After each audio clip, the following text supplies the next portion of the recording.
नमस्कार, सत श्री अकाल, जय हिंद। प्यारे बच्चों, एक बार फिर से हम एक अति महत्वपूर्ण वाली क्लास लेकर के आपके सामने आए हुए हैं, मैथ की। ये संभवतः हमारी तीसरी क्लास है। पहले दो क्लासों में हमने संख्या पद्धति पे थोड़ा चर्चा हमने किया था, है ना। आइए एक बार हम संख्या पद्धति को एक अच्छे तरीके से दोहरा लेते हैं। गणित में जब आप गणित सब्जेक्ट को पढ़ें तो गणित सब्जेक्ट को इतना बोर्डली आप न लें। आपको ये लगता होगा कि गणित बहुत कठिन है, लेकिन मैं आपको इस बात को दावे के साथ कह सकता हूं कि गणित कठिन नहीं है। गणित जैसा सरल कोई सब्जेक्ट आज तक बना ही नहीं है। अन्य सब्जेक्ट को पढ़ेंगे आप तो उसको रटना पड़ेगा, उसको याद करना पड़ेगा, लेकिन गणित को आपको केवल और केवल समझना पड़ेगा। गणित की सवालें खुद बोलती हैं कि आप उनको कैसे लगाइए। मैं कह रहा हूं, गणित की सवालें खुद अपने आप बोलती हैं कि आप उनको कैसे लगाइए। बस आपको उनको लगाना आना चाहिए, बस आपको उनको समझना आना चाहिए कि हम कैसे समझेंगे। तो हम यहाँ पे गणित को समझ समझ के पढ़ रहे हैं। गणित में हमने आपको पहली बात पढ़ाई थी कि संख्या पद्धति। मैंने आपको यही बताया था कि किसी भी सब्जेक्ट को पढ़ने के लिए सबसे पहले उसके बेस पे काम किया जाए। बिना बेस पे काम किए हम किसी सब्जेक्ट को पढ़ नहीं सकते हैं। तो संख्या पद्धति में जो संख्या होती है, इसका उपयोग हम किस लिए करते हैं? किसी चीज के निर्धारण करने के लिए, या किसी मात्रा को, या कोई भी चीज है उसकी क्वांटिटी, उसकी संख्या को निर्धारित करने के लिए हम क्या करते हैं? उसकी गणना करने के लिए, उसको निर्धारित करने के लिए हम संख्या का उपयोग करते हैं। संख्या प्रायः 0 से लेकर के चलती है। 0, 1, 2, 3, 4, 5, 6, 7, 8, 9 और ये अनंत तक चली जाती है। तो जब आप संख्या करेंगे, इसी संख्या को हमने बांटा था। मैंने पहली संख्या बताई थी आपको कि एक होती है प्राकृतिक संख्या। प्राकृतिक संख्या में मैंने आपको बताया था कि एक ऐसी संख्या जो किसमें हो, जो काउंटेबल में उपयोग किया जाए या जो गणना में उपयोग की जाती है, उसको हम क्या बोलते हैं? प्राकृतिक संख्या बोलते हैं। ये एक से शुरुआत होती है। तो अगर कहा जाए कि सबसे छोटी अभाज्य संख्या या सबसे छोटी प्राकृतिक संख्या तो 1, और सबसे बड़ी प्राकृतिक संख्या अभी तक वो ज्ञात नहीं है। कहां तक चली गई है? इनफाइनाइट तक चली गई है प्राकृतिक संख्या। इसके बाद मैंने आपको बताया था एक होता है भाज्य संख्या।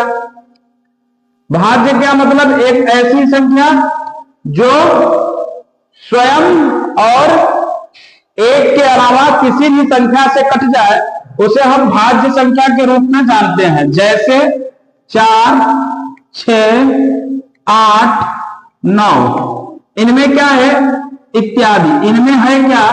हम देखेंगे तो ये स्वयं और एक के अलावा किसी से भी कट जाएंगे। जैसे ये 4 है, तो इसको अगर काटना होगा, 1 भी काटेगा, 4 भी काटेगा, लेकिन एक संख्या 2 ये भी इसको काट देगा। जैसे 6 है, इसको 2 भी काट सकता है, 3 भी काट सकता है, 6 भी काट सकता है और 1 भी काट सकता है। 8 है, ये इसको कौन कौन काटेगा? इसको 2 भी काट सकता है, 4 भी काट सकता है, 8 भी और 1 भी। 9 है, इसको 3 भी काट सकता है, 9 भी काट सकता है और 1 भी काट सकता है। तो जब कहीं किसी तीसरे का रोल आ जाए, कोई तीसरा कट कर दे किसी संख्या को, तो वो भाज्य संख्या में आ जाती है। तो यह भाज्य संख्या का क्या है? एक प्रकार का उदाहरण है कि ये भाज्य संख्याएं होती है। एक मैंने आपको बताया था अभाज्य संख्या। अभाज्य संख्या का मतलब होता है एक ऐसी संख्या जो स्वयं और एक के अलावा किसी अन्य संख्या से न कटे, उसे हम बोलते हैं अभाज्य संख्या।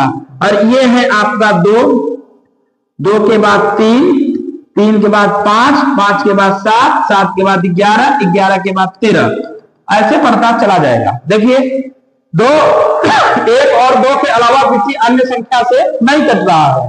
3 में भी यही है, 5 में भी यही है, 7 में भी यही है, 11 में भी यही है नियम। और 13 में। इसी तरीके से संख्याएं बढ़ती चली जाती हैं। फिर मैंने आपको सम संख्या बताई थी, फिर मैंने आपको विषम संख्या बताया था। तो ये सारी चीजें हमने आपको संख्या के बारे में बता दिया था। अब आइए थोड़ा सा आगे इससे चलते हैं। आगे चलते हैं तो मैं आपको बताता हूं विभाजिता का नियम। विभाजिता का नियम, इसको पढ़ने के लिए आपको सबसे पहले जानना पड़ेगा कि विभाजिता क्या होता है। विभाजिता का मतलब होता है भाग देना। विभाजिता का मतलब क्या होता है? भाग देना। कोई संख्या किसी संख्या को काटेगी तो कैसे काटेगी, हम उसको देख करके कैसे पहचान जाएंगे कि ये संख्या किससे कटेगी या किससे नहीं कटेगी, ये देख करके ही हम समझ लेते हैं। तो विभाजिता का नियम में पहला नियम ये कहता है, आप नोट कर लीजिए कि किसी संख्या को अगर आप 1 से भाग देंगे तो वही संख्या प्राप्त होगी। 1 से भाग देने पे, 1 से भाग देने पर क्या होगा? वही संख्या प्राप्त होगी, वही संख्या। जैसे हम कह रहे हैं कि आप 4 में, जैसे यहां हमने लिया और हमने कहा कि आप 2 में 1 से भाग दीजिए तो 2 ही मिलेगा, 3 में 1 से भाग देंगे तो 3 ही मिलेगा, 4 में 1 से भाग देंगे तो 4 ही मिलेगा। ये नियम कह रहा है कि आप अगर किसी भी संख्या से 1 में अगर भाग दे रहे हैं, किसी भी संख्या को 1 से डिवाइड कर रहे हैं, तो वो हमेशा वही संख्या लेकर के आएगी, अब चाहे जो भी हो जाए संख्या। अगला नियम क्या कहता है?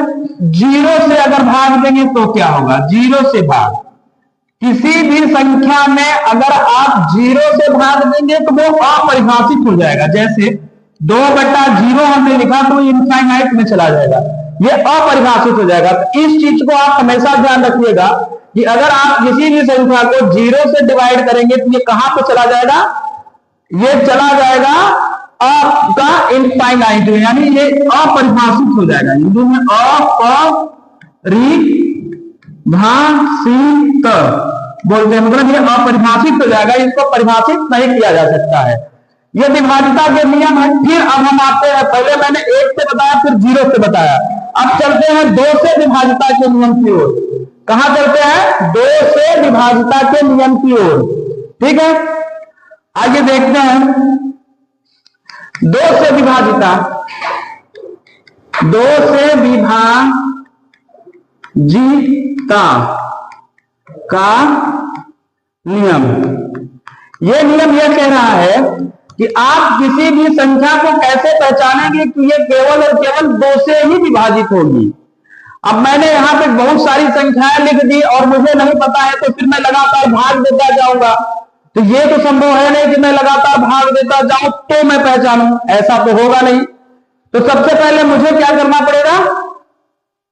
2 से भाग देने के लिए इसमें हमको नियम जानना पड़ेगा कि किसी भी संख्या के इकाई के स्थान पे अगर 0, 2, 4, 6 और 8 आ जाए, याद रखिएगा किसी भी संख्या के इकाई के अंक पर 0, 2, 4, 6 और 8 है, वो संख्या किससे विभाजित हो जाएगी? 2 से। जैसे मैं लिख रहा हूं, जैसे कोई भी संख्या, कितनी भी बड़ी संख्या आप लिख लीजिए, 2, 4, 3, 7, 5, 6, 8, 7, 0। अब मुझे यहां इसके इकाई का अंक देखना है, सबसे लास्ट वाला अंक देखना है। क्या मेरे इस फॉर्मूले पे ये लग रहा है कि नहीं? 0 है लास्ट में, है 0, 2 से विभाजित, भाग देने का मतलब ही नहीं बनता है कुछ। अच्छा, फिर देखते हैं, मैंने संख्या लिख दी 2, 4, 3, 7 और 6। अब मैं देखूंगा क्या? वही चीज देखूंगा कि लास्ट में क्या है? 6 है, हाँ है, 2 से विभाजित है। फिर मैं देखूंगा वही चीज, क्या देखूंगा? 2, 4, 3, 7 और 5 लिख दिया। बताओ लास्ट में क्या आ गया? 5। क्या ये 2 से विभाजित है? नहीं है। मैं तुरंत जान जाऊंगा कि ये 2 से विभाजित नहीं है। क्यों? क्योंकि इसके लास्ट में 0, 2, 4, 6 और 8 नहीं आ रहा है। ये 2 से विभाजिता का ये दूसरा नियम है, ये 2 से विभाजिता का एक नियम है।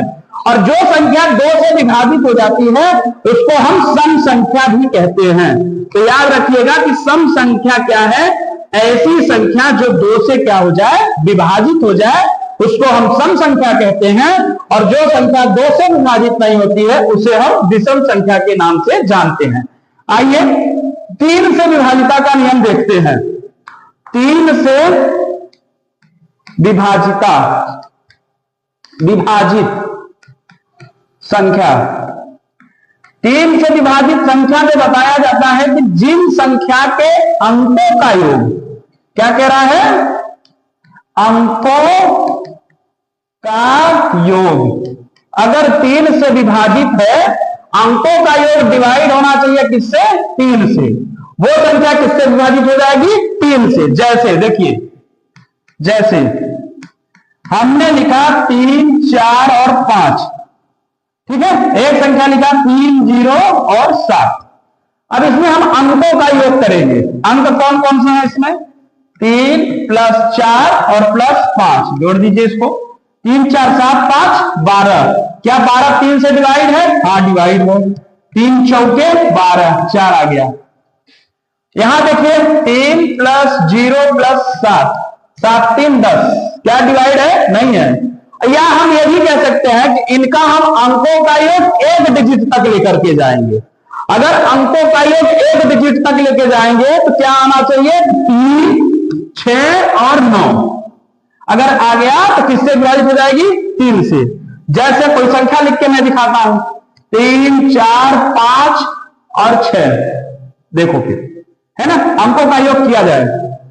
3 + 4 + 5 + 6 कितना आएगा, 4 3 7 5 12 6 18, 1 + 8 कितना आया, 9। देखो 9 आ गया ना, ये 9 3 से विभाजित है, अतः ये संख्या 3 से क्या हो जाएगी, विभाजित हो जाएगी।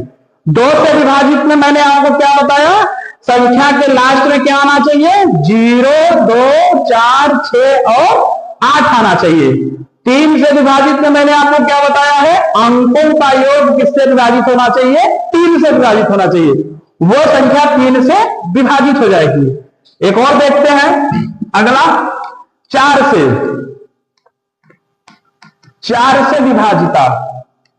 ये आपको बताता है ऐसी संख्या जिसके इकाई और दहाई के